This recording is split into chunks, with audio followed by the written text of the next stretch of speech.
The apartment door opened to a view that stopped Frank cold. Floor-to-ceiling windows revealed a city skyline he'd only ever seen from the highway.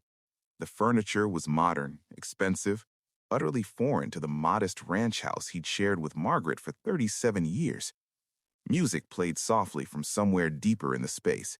Then footsteps. A young woman appeared in the kitchen doorway, maybe 28 years old, with dark curly hair and Margaret's unmistakable hazel eyes. "You must be Frank," she said, her voice steady despite trembling hands. "Mom said you'd come eventually. I'm Claire. I'm your daughter." 3 weeks had passed since Margaret's funeral. 3 weeks since Frank had discovered his wife of nearly 4 decades owned a penthouse he never knew existed. 3 weeks since the family attorney handed him keys to a life built entirely on secrets. Claire stood waiting, her hand instinctively touching a silver locket at her throat, Margaret's locket, the one she'd claimed was lost years ago. Frank sank onto the gray couch, his legs no longer able to hold him. "I don't understand." "I know." Claire sat across from him, maintaining careful distance.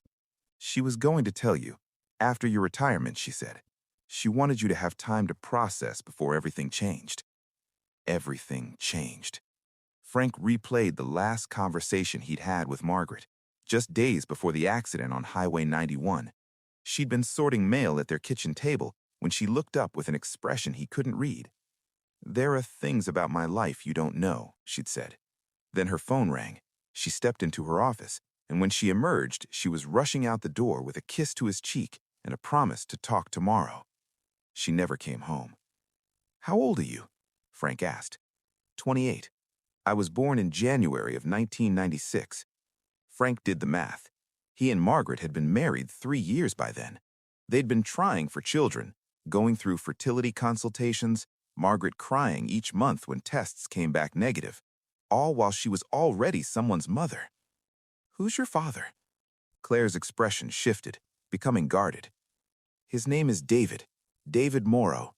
Mom met him before you. He wasn't ready to settle down, and when she found out she was pregnant, she didn't want to trap him." David Morrow. The name meant nothing, yet it represented everything Frank hadn't known about his wife.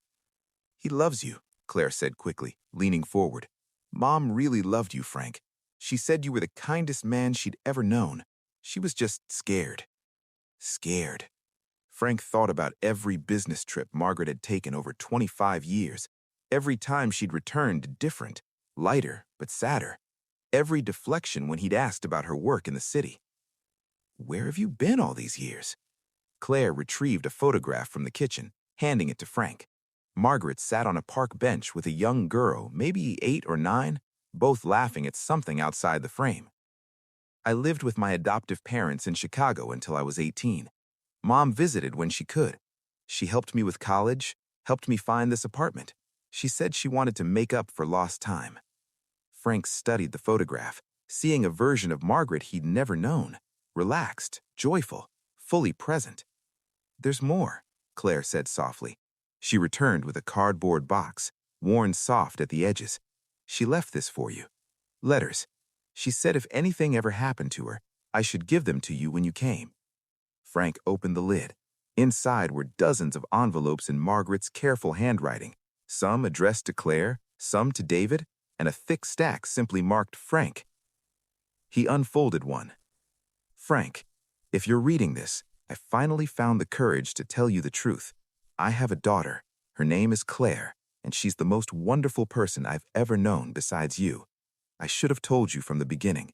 I was young and scared and convinced I had to choose between the family I'd created with David and the family I wanted to build with you. I chose wrong. I chose lies instead of trust." Frank's hands trembled. Claire watched him with Margaret's eyes, waiting with the patience of someone who'd waited her entire life for this moment. "What happens now?" she whispered. Frank looked at this young woman, his wife's daughter, his almost daughter, sitting in an apartment filled with evidence of a life he'd never known existed. He could walk out, return to the empty house on Maple Street, continue grieving the woman he thought he'd married, or he could stay. "Tell me everything," he said. In the days that followed, Frank learned the full story.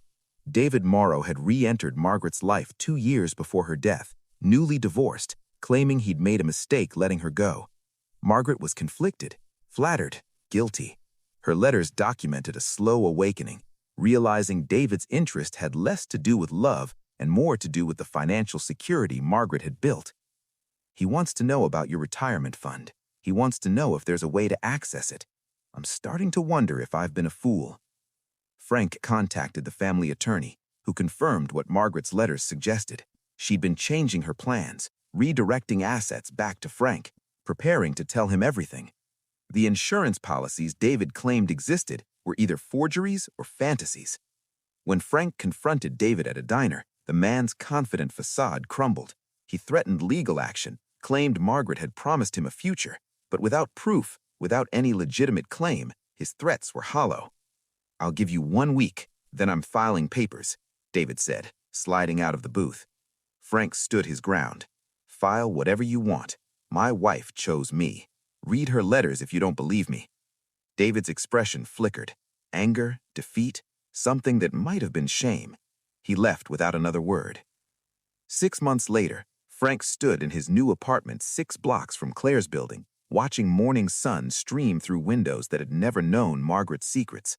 The space was smaller than the house on Maple Street, but it felt larger. Room to breathe, room to build something honest. The doorbell rang. Claire entered holding a bakery box and wearing the smile that had become precious to him. "Happy Father's Day. I know the adoption isn't final yet, but I wanted to practice." Father's Day. Frank had spent 60 years never imagining he'd celebrate it as anything other than a son. Now Claire was choosing to mark it with him. She handed him a wrapped package. Inside was a framed photograph he'd never seen, Margaret holding a baby Claire in a hospital room, both looking at the camera with expressions of pure love. "I found it in Mom's papers," Claire said softly. "She always hoped someday you'd get to see it, that we'd all be a family." Frank stared at the image, seeing a version of Margaret he'd never known, beautiful, terrified, hopeful. "She'd be happy," Claire said softly. "In her last letters, she kept talking about how much she hoped you and I could become a family. She said it was the one good thing that might come from all her mistakes." Frank pulled Claire into a hug, marveling at how natural it felt. "I forgive her," he said, surprising himself, "for all of it, because if she hadn't made those choices, I never would have found you." Claire held him tighter. "I love you, Dad. Not because you're hers, not because of guilt, because you chose to be my father when you didn't have to." Outside the window, the city continued its rhythm. Somewhere, David Morrow was probably still bitter about an inheritance he'd never been entitled to. But in this apartment, Frank and Claire sat planning their future. A trip to Ireland, a house she wanted to buy someday. The kind of easy conversation that comes naturally to people who've chosen to love without conditions. Frank was 61, starting over with a daughter he'd known 6 months and a future that bore no resemblance to anything he'd planned. It should have been terrifying.